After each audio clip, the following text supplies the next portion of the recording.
Olá pessoal, então vamos continuar o nosso estudo de mecanismos e a aula de hoje vamos ver análise de velocidades. Então, uma vez que uma análise de posição ela já foi feita, o próximo passo é determinar as velocidades de todos os elos e pontos de interesse no mecanismo. Então precisamos saber as velocidades do nosso mecanismo para poder calcular a energia cinética armazenada e também para determinar as acelerações dos elos, as quais são necessárias para o cálculo das forças dinâmicas. Então, existem vários métodos para encontrar as velocidades: método gráfico e um método analítico. O gráfico tem um ou dois ou mais métodos. Então, primeiramente, vamos desenvolver, vamos verificar um método gráfico manual. E esses métodos gráficos, qualquer um, eles normalmente são muito úteis para a verificação das soluções analíticas mais precisas. E também veremos as propriedades dos centros instantâneos de velocidade, ou centro instantâneo de rotação, que também é um método gráfico muito útil também para a determinação da velocidade, análise e determinação das velocidades. E que eles podem esclarecer também muito sobre o comportamento, das velocidades dos mecanismos. E vamos também derivar as soluções analíticas do mecanismo de 4 barras, manivela seguidor, para exemplificar aquela sequência geral de soluções de problemas de análise de velocidade vetorial. Então, vamos começar definindo aqui a velocidade. Então, no nosso mecanismo de 4 barras, vamos determinar as velocidades angulares aqui, dθ, dt. Esse dθ, no nosso caso, está representando as posições dos elos, que nós já determinamos, nas aulas passadas, nós vimos como determinar o θ3 e o θ4, e também as velocidades lineares dos pontos, necessariamente pode ser pontos quaisquer dos elos, e também daqueles pontos que são as juntas, entre os elos.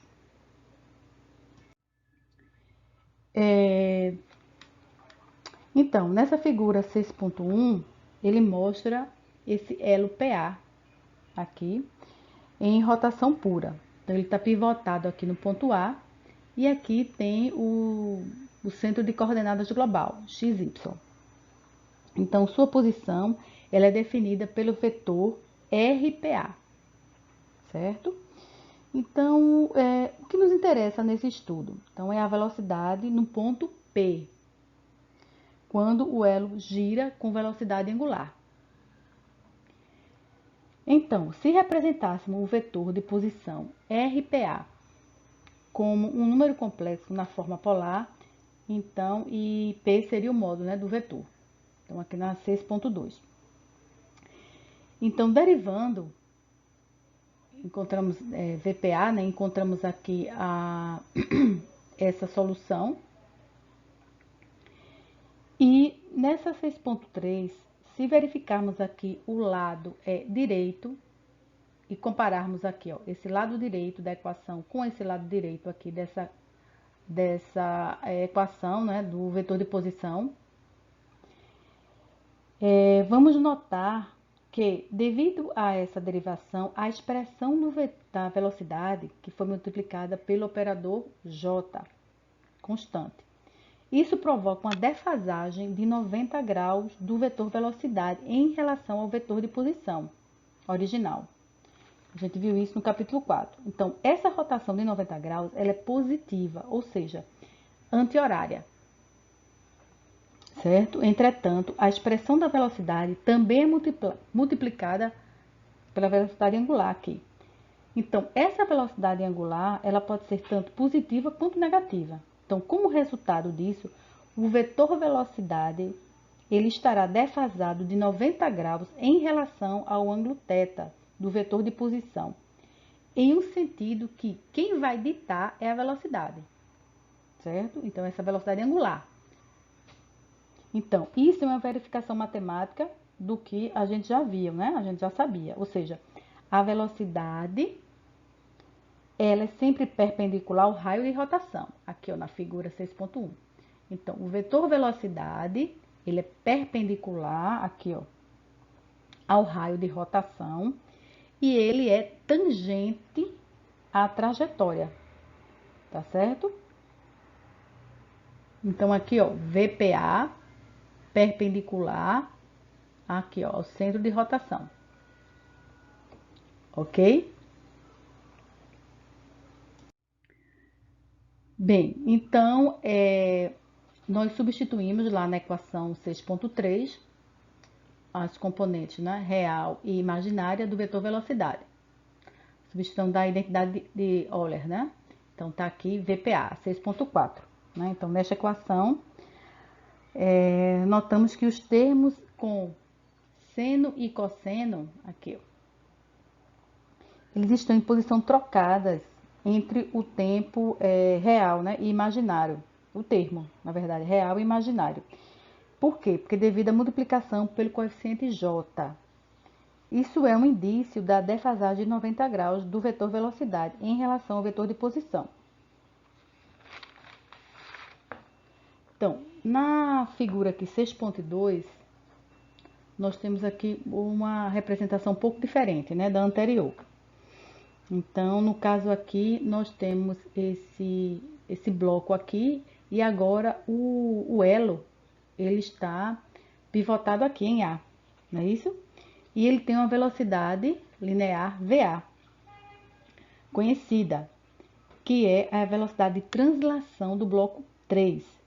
Então, se a velocidade angular ela permanece a mesma, então a velocidade do ponto P em relação a A será a mesma que antes,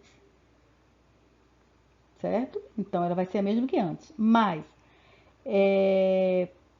poderá ser considerada, essa velocidade, PA, poderá ser considerada como uma velocidade absoluta? Não, porque agora a VPA, ela é uma diferença de velocidade e deve ter o segundo termo subscrito, não é isso? Assim como o VPA. Então, a velocidade absoluta, ela vai ser obtida como? Então, por meio de equação da diferença de posição, como mostrado aqui, certo? Então, aqui, ó, temos a equação da diferença de posição, que é VPA vai ser VP menos VA. Então, vai ser VP menos VA, certo? Ou a gente pode ter VP como VA mais VPA, que é o que está representado aqui, ó, nessa solução gráfica, né?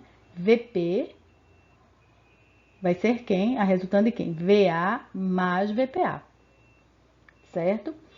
Outro detalhe aqui, que a velocidade angular, positiva no sentido anti-horário, negativa no sentido horário, certo?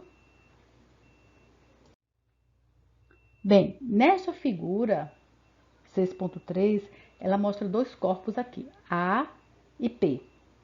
Então, esses são dois corpos independentes, que poderiam ser representados, por exemplo, como dois automóveis se movendo no mesmo plano. Se suas velocidades independentes, VP, aqui, ó, VP e VPA, elas forem conhecidas, então suas velocidades relativas, VPA, ela poderá ser encontrada como a equação 6.5, ok?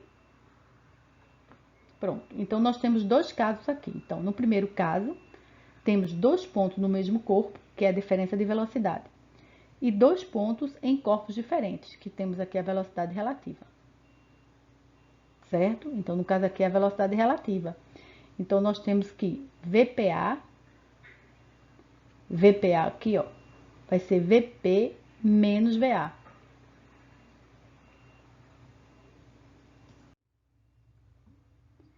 Bem, na análise gráfica de velocidades, né, então é aquele método que já foi demonstrado anteriormente para a posição. Então, para a velocidade também existe o método gráfico, né, e é um método aí usado mesmo antes de computadores e calculadoras, na verdade. Então, ele é um método muito prático de resolver problemas de análise de velocidade, não é? Então, com o CAD, pode-se também, de forma relativamente rápida, encontrar as velocidades de alguns pontos em um mecanismo para a dada posição de entrada, desenhando-se diagramas vetoriais. Ok. Só que é um método, é um processo lento, né? Então, se for preciso encontrar as velocidades para muitas posições do mecanismo, pois para cada valor da posição é necessário desenhar um conjunto novo de diagramas vetoriais, não é isso? Para as velocidades também, do mesmo jeito, tá? Então, é um método, ele é preciso, mas ele não é prático se formos analisar várias posições. Então, a gente percebeu isso, né? Desde do estudo de análise de posição, tá certo? Então, as soluções gráficas, ela permite também uma visualização da solução rapidamente, né? O que ajuda a desenvolver uma melhor compreensão dos princípios fundamentais. Por isso que ela é estudada até hoje. Então, ela auxilia bastante na questão de você verificar também, né, dar aquele apoio da análise algébrica.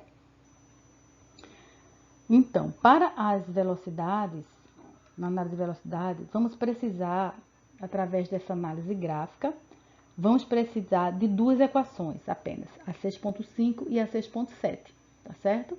Então, aqui é o módulo do vetor, né, R ômega. Também você já conhece aí essa equação aí, tá certo?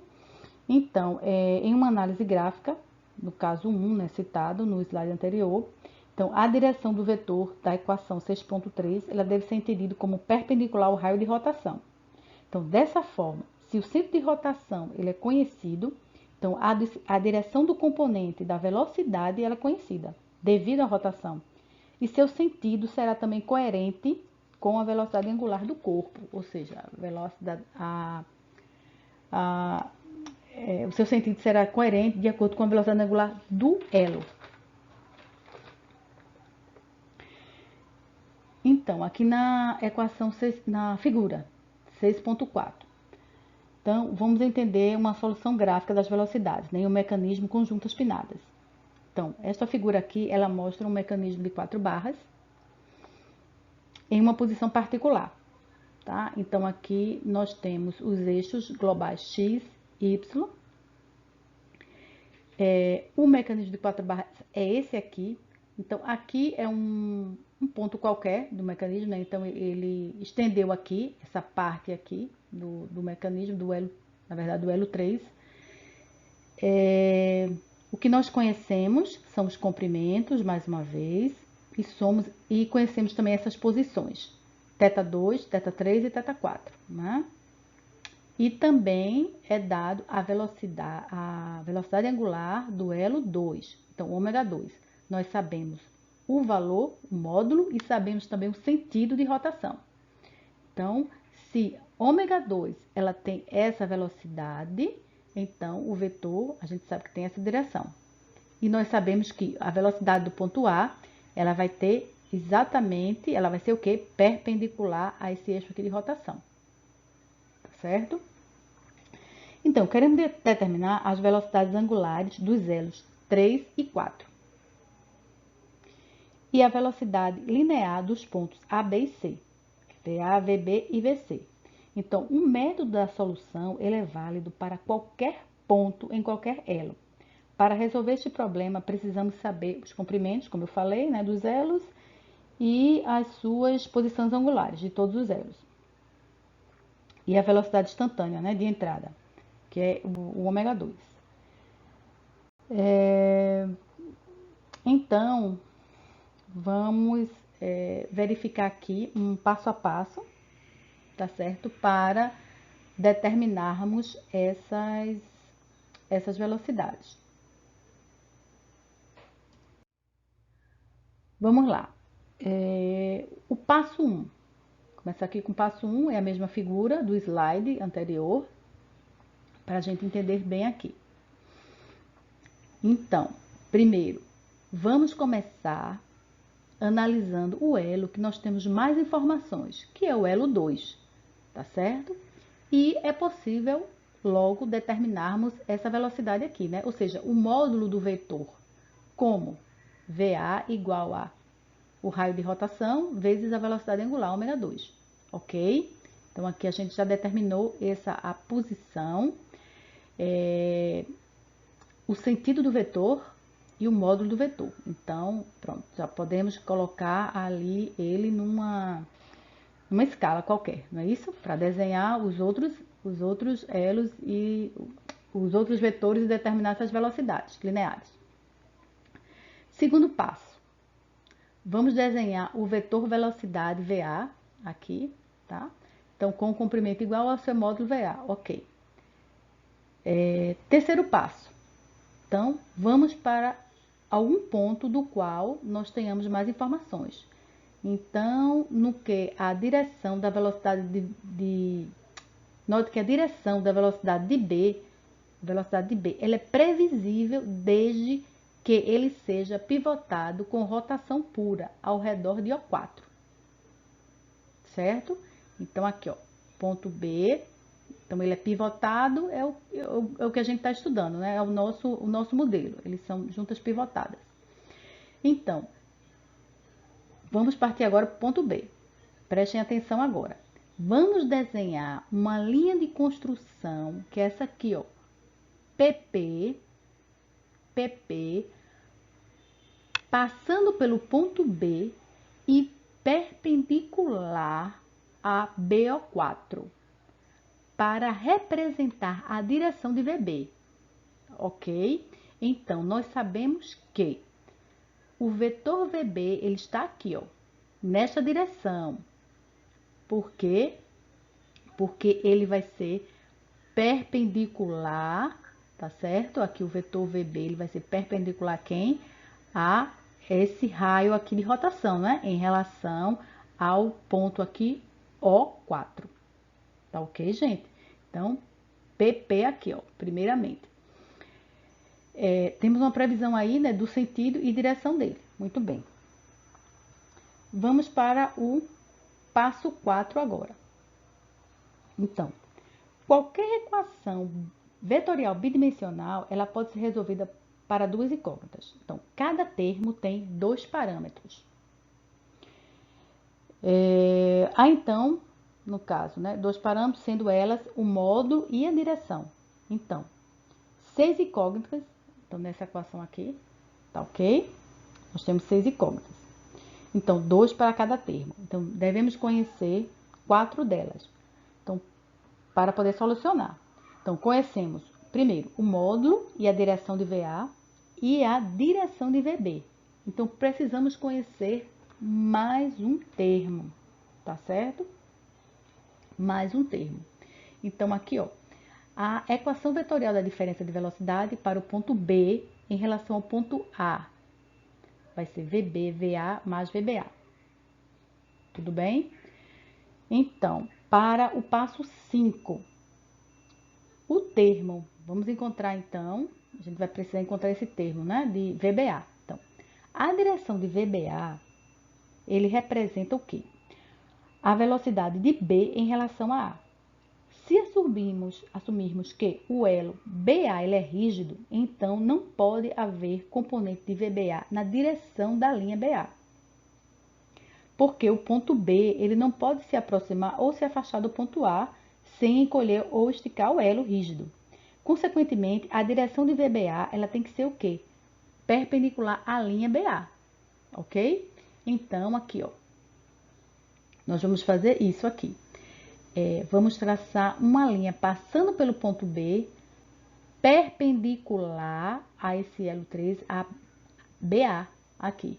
E sabemos que a direção desse VBA vai estar exatamente aqui, nesta direção, que é essa linha QQ. Certo? Então, ó, a direção de VBA ela é perpendicular à linha BA. Então, vamos desenhar a linha de construção QQ passando pelo ponto B e perpendicular a BA, para representar a direção de VBA. Ok, gente? Então, QQ é a direção do vetor velocidade VBA.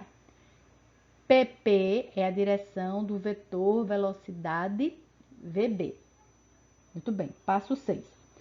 Então, Agora a equação vetorial ela pode ser resolvida graficamente, desenhando o diagrama vetorial, né? Então, assim que VA, ele foi desenhado com no caso aqui, né, na letra B. Primeiro a gente desenha VA e ele foi desenhado um pouco maior do que esse comprimento aqui, tá certo? Então, primeiro a gente desenha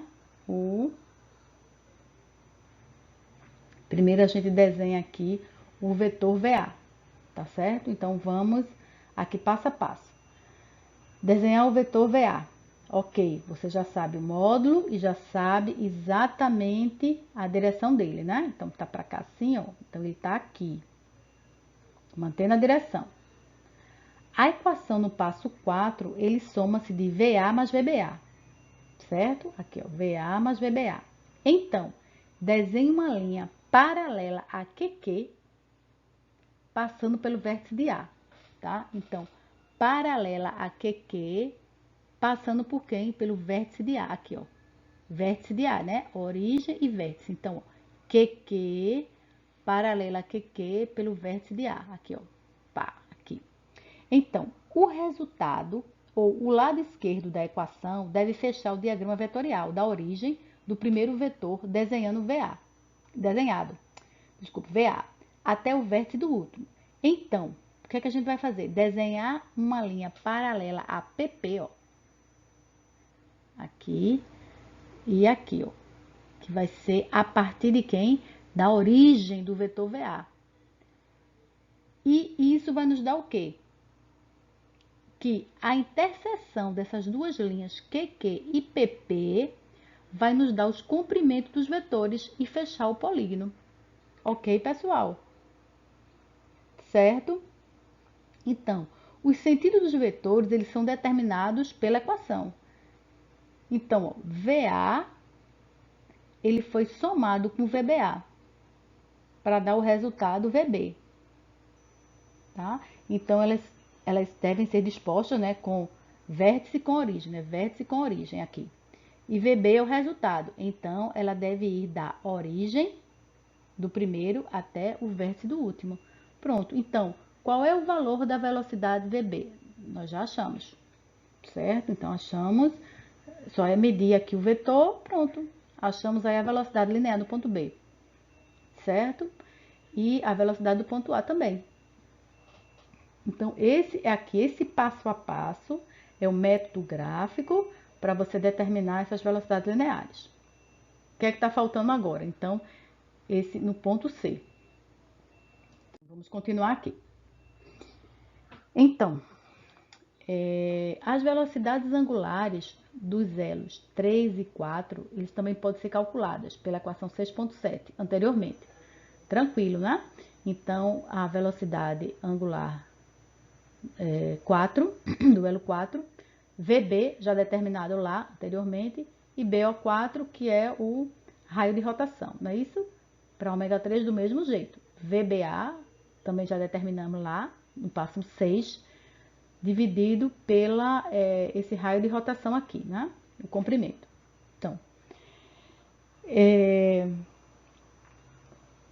Então, o termo VBA, ele representa a velocidade de B, né, em relação a A, certo? E o termo da diferença de velocidade, ele VBA, ele representa também o componente rotacional da velocidade do elo 3, devido à velocidade angular 3. Então, isso é verdadeiro se o ponto não puder se aproximar ou se afastar do ponto A. Então, a única diferença de velocidade que eles podem ter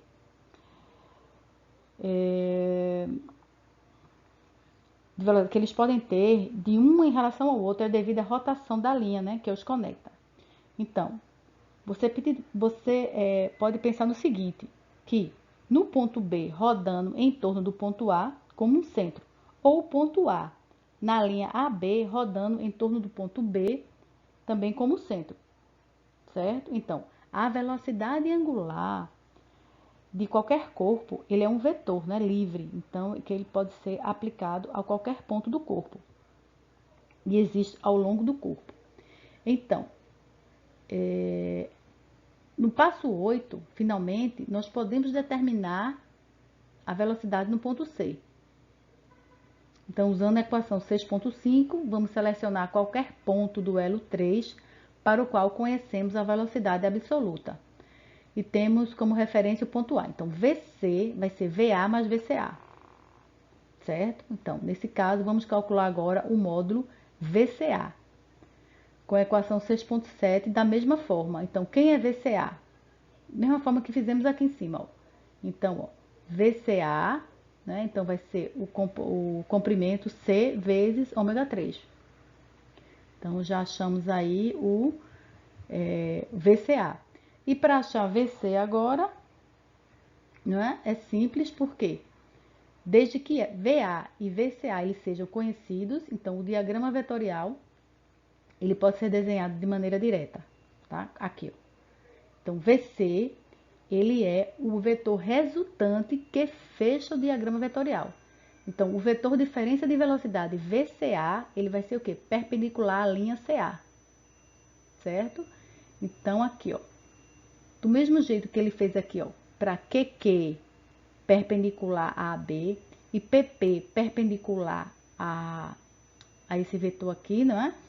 O elo 4, então aqui do mesmo jeito, né? Então ele fez aqui, ele traçou aqui, ó, vocês não conseguem ver aqui, mas VB ele está aqui, tá certo? Em cima mesmo da linha PP, aqui, ó, ele está exatamente aqui, tá bem claro, tá? VA aqui, VC, né? E essa linha aqui tracejada RR foi o que? O vetor VCA, não é? Perpendicular aqui, ó. Tá? E como é que ele achou VC? Veio para cá, né? Então, pelo vetor diferença, né, de velocidade, onde nós temos VA já é conhecido, né, módulo de direção.